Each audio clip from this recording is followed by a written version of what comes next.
หมอนิงพี่น้องเห็นบ่เนี่ยเห็ดไม่ยังเห็ดก้านกองพี่น้องเห็ดก้านกองเห็ดก้นกองเห็ดก้านกองเบิ่งด้วย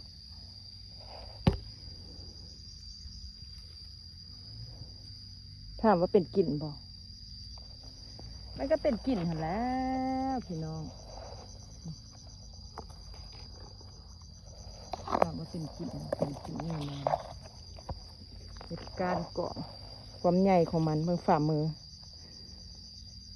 ผู้ดีได้ฝ่ามือจ้างพี่น้องมันบ้านล่ะใหญ่แท้ใหญ่ว่า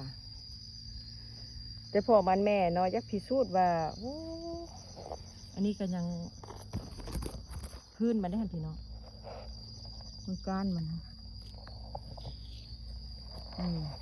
แต่พอมาแม่เนาะถ้าว่าพิสูจน์ยักพิสูจน์ว่าเห็ดนี่มันตายเบื่อบ่ตายเบื่อเนาะพี่น้องเนาะก็จะมีประเภทว่ามีนะประมาณนี้นะพี่น้อง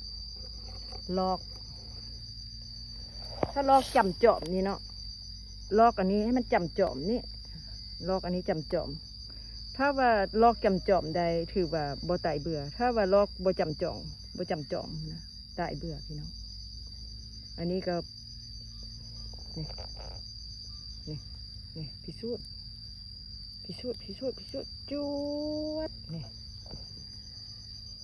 ความหมายว่าถ้าลอกแต่นี้จำจอมนี้ถือว่าบ่ตายเบื่อแล้วตัวนี้ถามว่าตายเบื่อบ่พี่น้องอันนี้เป็นเห็ดก้นกองเนาะตำแจวถือว่าแซ่บเวอร์เนาะพี่น้องเนาะเบิ่งสปอเพิ่นพุ่นนะนี่เพิ่นนะงามพี่น้อง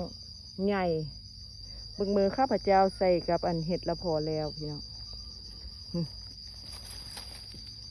นี่ป้าถามว่านี่ตายเบื่อบ่พิสูจน์ให้เบิ่งแล้วลอกจำจอมแล้วพี่น้องบ่ตายเบื่อเนาะปิ้งตำแจวนี่โห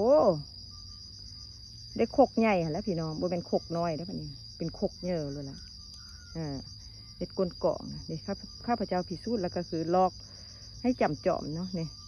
ถ้าลอกแบบนี้จำจอมแล้วก็จะบ่ตายเบื่อนะพี่น้องถือว่าโอเคเนาะ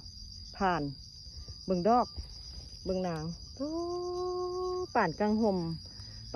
เมืองจีนพี่น้องป่านกังห่มเมืองจีน